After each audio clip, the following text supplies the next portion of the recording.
Hello guys! Welcome back to our channel. Kung bago ka pa lang dito, don't forget to... Like, share, and subscribe para sa updated ka sa mga upload naming video. My name is Marcia Macaulay. And Edison, welcome to our channel. For today's video, ang ginawa namin kanina ay pumunta kami sa Barangay Sinahan, park shop dito ng Santa Rosa Bayan. And syempre, every Saturday, gumagawa kami ng part of the ministry namin sa Sunday School. So, we sharing the Word of God, the Gospel, at lalo na sa mga barangays na hindi pa rinig ng salita ng ating Panginoon. So, nandun kami para magturo, kumanta at sumayaw. Ayan. So dito, natututo ang mga bata kung paano matutunan nila yung mga karakter sa Bible. So hindi lang po mga bata dito ang natututo, pati rin po kami mga nagtuturo. So kaya ngayon ay aming pong ay papakita sa inyo yung aming video clips para sa mga bata. Naturuan namin kaninang umaga. Enjoy! Kulay puti, ano yun? Langit. Okay. Sino ang alam na kantang ang mga ibon? Diba? Sabi doon kasi sa kanta, ang lahat ng nilikha ng Panginoon, may buhay man o wala, ay mahal ng Diyos. Very good. Ready? Sing! Ang mga ibon na lumipat ay mahal ng Diyos. Di kumukupan ang mga ibon. Ang mga ibon na lumilipat ay mahal ng Diyos. Di kumukupan, huwag ka nang malungkot. Oh, praise the Lord. Ang mga isda. Ang mga isda. Paano lumangoy? Na lumalangoy. Very good. Ay mahal ng Diyos.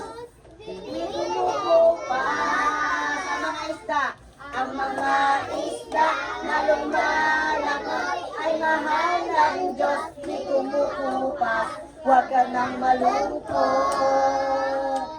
Oh, praise the Lord. Ang mga bulaklak.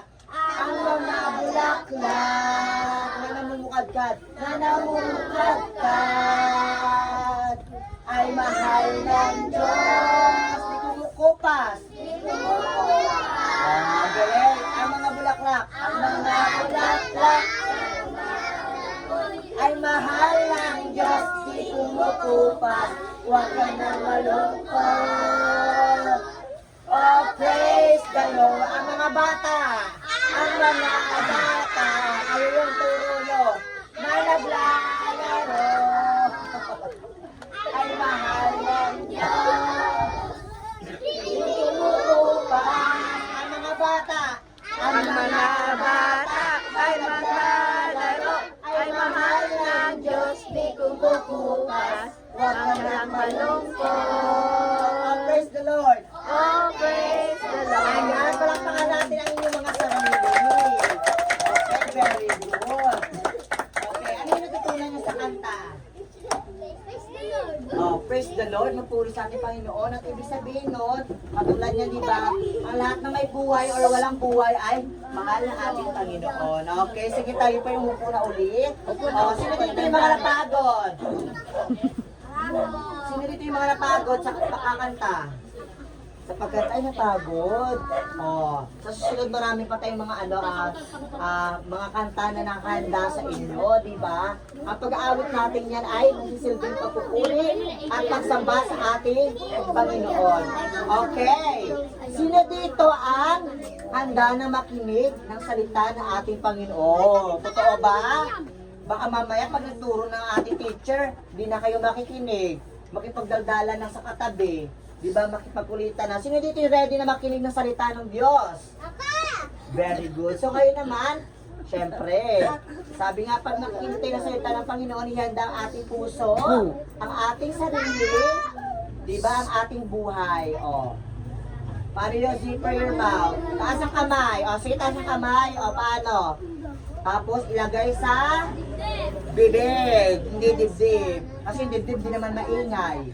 O, ilagay sa bibig. O. Tingnan ko sino wala pang nakalagay na bibig. Ayan, ba't ganon? O, ilagay sa mga bibig. Ba't iba, wala. Hindi na kamay. Hindi naman pagkain yan. Walang lasa yan, di ba? Maalat yan.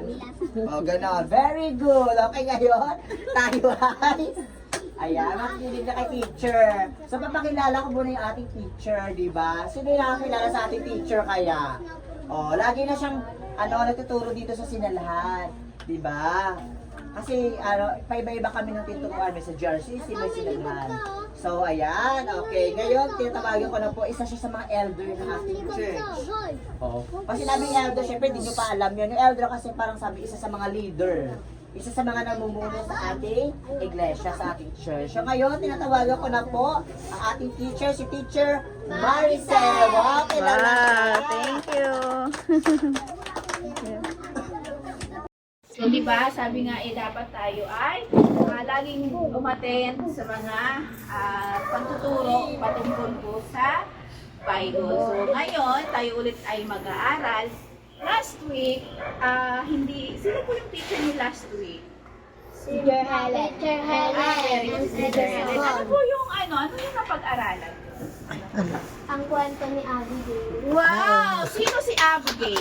Sino si Abigail? Yung mabuti po ang loob na babae. Ayun, very good. At talaga naman nakikinig kami. Natutuwa po ako, natutuwa ka aking mga nagtuturo na kayo ay may natutunan lagi sa kwento sa Bible, di ba? Kaya nga kami nandito, kaya nga kami nandito sa inyo upang mapag-aralan natin yung mga kwento or character sa Bible. So, salamat sa inyo ha. Hindi lang po kami mga teacher, hindi lang po kami tagapagturo at natutuwa, kundi ang Lord dahil merong natutunan kayo about doon sa Bible. Ayan. So, palakpakan po natin ang ating Panginoon at ating mga sarili dahil kayo ay yung mga natutunan. So, ngayon naman, ang pag-aaralan natin ay kwento na ni si Esther doon sa Bible. Si Queen Esther ang ating pag-aaralan. Ha, mamaya, makikinig.